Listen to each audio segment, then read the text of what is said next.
Hello there and welcome to my channel. Today I'm going to be restoring this Mercedes-Benz Unimog. The casting is originally by Tomica. It's stamped 1978, number F41. So this is a model that is from my childhood collection. It's something that seemed not too worse for the wear, but it does need paint, as you can see. I recently found this box of Matchbox at my mother's and was happy to see that I still had these after all these years. So they're probably about 30 to 40 years old at this point. I'm going to start off here by drilling out the rivets so we can get her taken apart. And that's a pretty boring process, so I kind of shorten it up a little bit. After doing a couple of these restorations on these Matchbox, I've found that these rivets are actually a lot thicker than you would think. They take a little bit more time to drill through, all while being careful not to go through the base of the model. So it's kind of a tedious process, but again, I'll just speed it up and skip to the end here. See if we can get this thing popped apart. Use a screwdriver here, and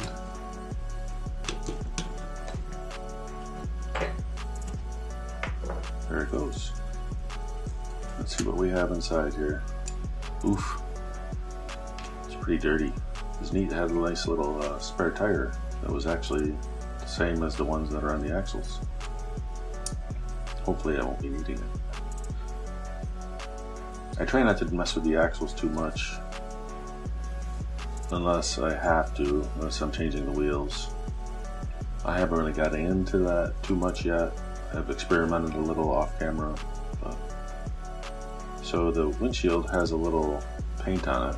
I'm supposing from when I was young, in my younger days. I painted a little extra yellow paint on there and that was holding it in. But a little tug with a pair of pliers and it came right out. So all the parts look like in pretty decent shape. The wheels, I thought about redoing the rims, but they seem pretty, they still have all the chrome. They're not worn or chipped. So I think I'm gonna let those slide. I got lucky with this one.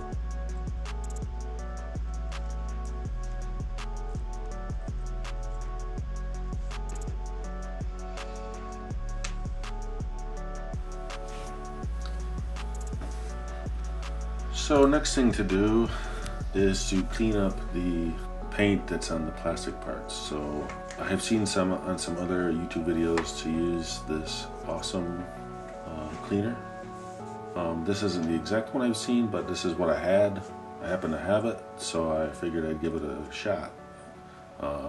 They do sell it at like the dollar stores, Dollar Tree. Some of it just says awesome on the outside. It seems to be yellow in those. They're like clear bottles and there's a yellow, but this is what I had, so I figured I'd give it a shot and see how it comes out. So I'm just going to let that soak for a little while. The other option that I've seen used is brake fluid, automotive brake fluid. I just wanted to see how this works just because the brake fluid has a smell to it, and you know, just trying to keep the smells down in the house in the winter time. Next thing I have to do is drill out the holes for the screws that I'll be using to reassemble. So we're going to drill out the posts, and that takes a number 51 drill. That's what I use. Some people use 1/16. I've seen. I use a 256 screw, and so I'll be tapping it out for that.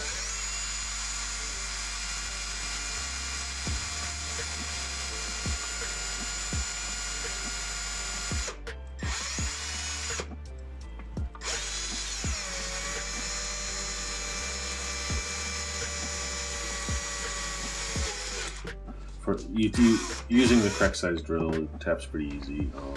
The metal's kind of soft, so you just have to be careful when you tap it to not be too rough with it. Keep it clean. I put a little lubrication in there before I tap it. I did that off screen, so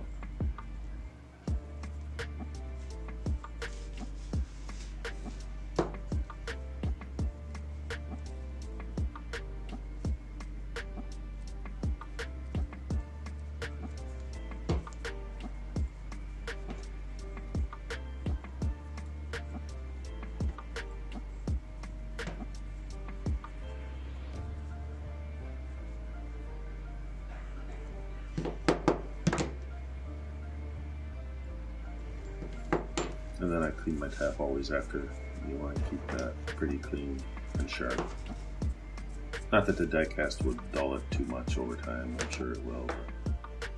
So, screws are tiny, but I always like to make sure they fit before I go too much further. Not that there's anything you can do if they don't, because you just have to figure out a different way to reassemble it. I'm going to get this paint cleaned off here. I just used some gel paint remover. You can get it at any hardware store. Just look for the gel clean strip or anything to that effect. Works pretty good. You'll see that it works in just a minute or two. Lather it good in there. I have seen where people dip it into the gel. You can do however you like. It's your gel. It's your paint and stripper. I like to keep it clean and just paint a little on. I did find that sometimes the paint's a little stubborn and you have to then soak it or wrap it, a plastic wrap or something, so that it has a little more time to work before it dries out. If you let it sit too long, it will just dry on there, and then you're gonna have to do it again. So, but I've had pretty good results with this.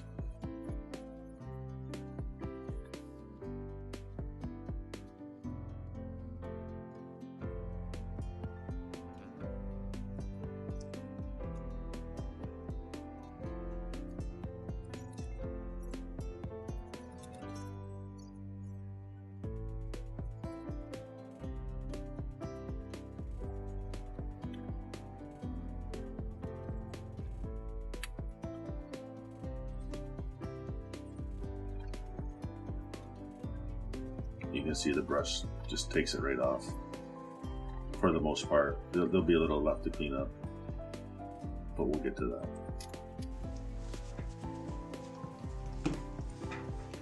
So just a little soapy water, clean all that excess paint remover off and any scraps of paint. Get a little scrubbing, a little dip in clean water, and we'll dry it off.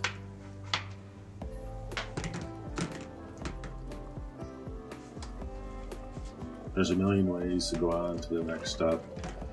Just dry it off. I'm gonna wire brush this one. You can just use Scotch-Brite or check it over for any body lines that you might want to clean up. This gives you a good opportunity to give a good look at it. The corners are pretty tough to get with the wire brush on this one, especially in the bed. But for some reason on these little cars, it gets hard to get paint in there, and it's hard to get, of course, wire brush, so you just have to use a pick or some kind of file to pick out the corners. The painting's a little tougher, always in a pickup truck bed or like this is similar to that. So shoot a quick coat of white primer on there, and that came out pretty good, so I let that cure. And then I'm going back with yellow paint. I had thought about changing the color. I had looked up online some different colors, patterns I thought I might want to go with. It was hard to find actually any Unimogs that were yellow. So seeing how this one came yellow, I figured I'd try to stick with that. But I had a pretty bright yellow. I use all acrylics, especially this time of year, just because, you know, while my paint booth vents outside, you know, the fumes from a lacquer or a enamel gets pretty heavy, and you gotta have a really lot of air moving to pull it out. And I just feel like I didn't want the heavy enamel smell in my room here. So what I did was, it was a pretty bright yellow what I had, so I had also some gold, metallic gold. So I put a few drops of metallic gold into the, I mixed a little metallic gold in there to darken it up a little bit. And when I did that, I found that it didn't want to go through my airbrush with the 0.3 needle in it. So I had to clean my airbrush, change needles, so I put a 0.5 needle in there, which I think will work better overall with the acrylics anyway. The acrylic paints are pretty thick, so even thinning them down, they seem to like the 0.5 needle better. So in my experience. Here, what I'm going to do next is I'm going to do some panel washing, and I'm again just going to thin down some black acrylic craft paint with some washer fluid, and then I'm going to try to get it as thin as possible. You want it pretty thin. You want it to go on more like a wash than a paint, so that it kind of seeps into all the little crevices you're going to do. What I'm going to do is the grill and the grill and the side vents is all, and this is just pretty, I tried to make it pretty thin.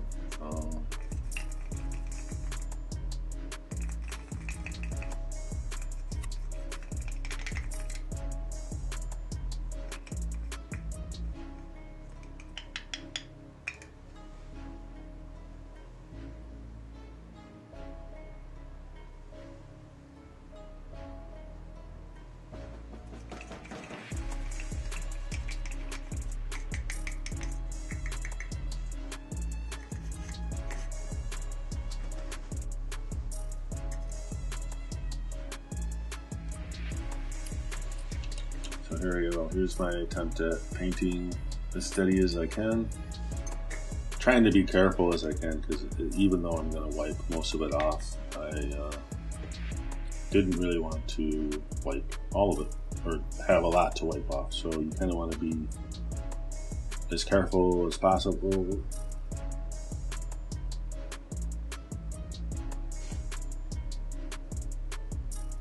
This is a pretty decent casting. There wasn't much lines to clean up on it, and it's pretty detailed. You can see the Mercedes logo here pretty clearly, and the headlights, and then even when I get to the vents on the side, they're pretty detailed.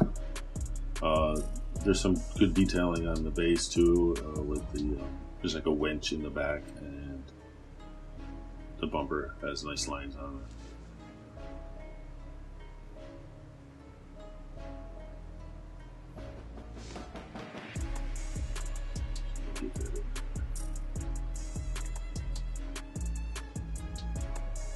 There's this little cutout in the grill. I don't really know what that would be for. Maybe a hitch point or a winch inside.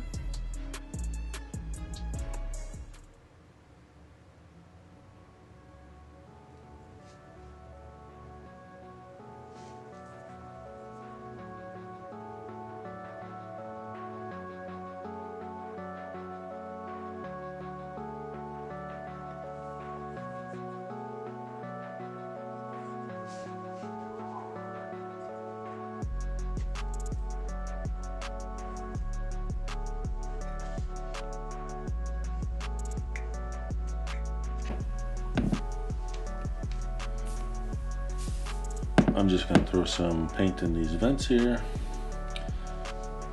and then you don't really have to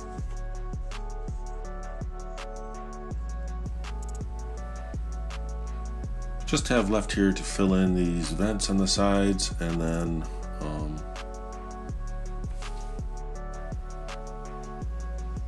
do a little more on the front, make it a little darker.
Then I'm just going to take a cotton swab and some isopropyl alcohol, and I'm just going to lightly brush off the excess. You don't want to go too hard, or rub off this clear coat.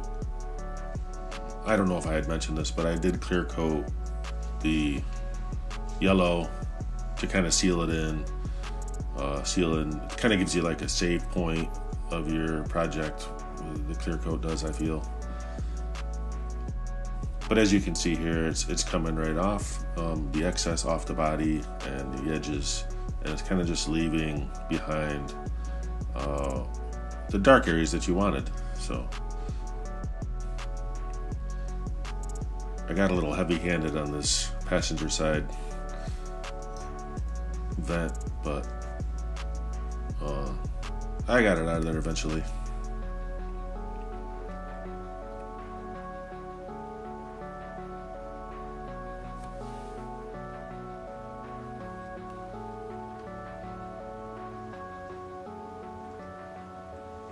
And I think that'll do it.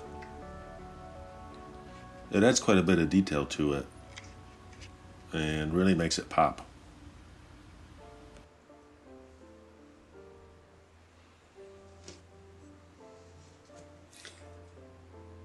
Just a little more excess to wipe off of these vents. They were a little smaller. If I had a smaller tipped or a fine tipped cotton swab, that may have been a little better. I know you can get some of those like in the makeup department or in like craft stores. You can get some tighter wound type swabs. But these worked good for my purposes. They're just regular run-of-the-mill drugstore cotton swabs.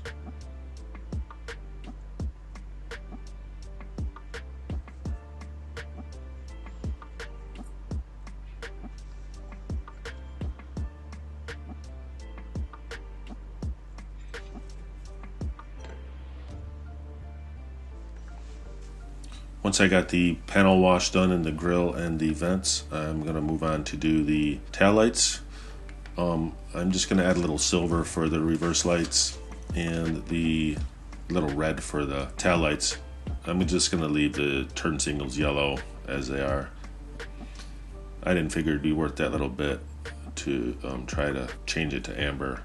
What I did was I took a bamboo skewer and I cut it and sanded it flat so I could get on the headlights with the silver. And I did just gonna very little paint. You don't want to get it all over, and then a little on the emblem, and then I did use the same thing for the tail lights. I just clipped it at a angle and sanded it to a sharper point so I could just dip into the paint and kind of drop the paint into the valley where the taillights are located.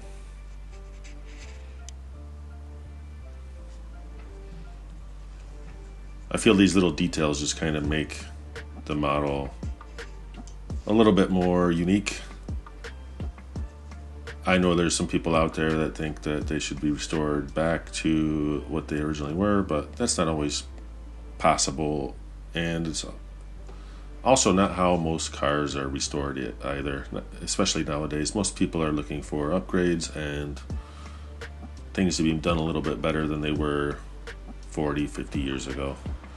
So I have the opportunity to do it like this, so that's how I'm going to do it.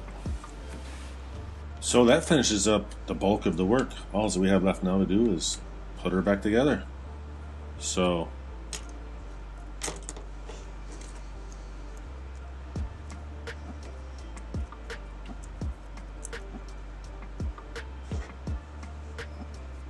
I couldn't remember how it came apart, so I figured I'd start from the bottom and work up. But that turned out to be not the best way, as the spare tire just would not sit in the base, so it was much easier to build it putting the spare tire on the peg that's on the underneath the body.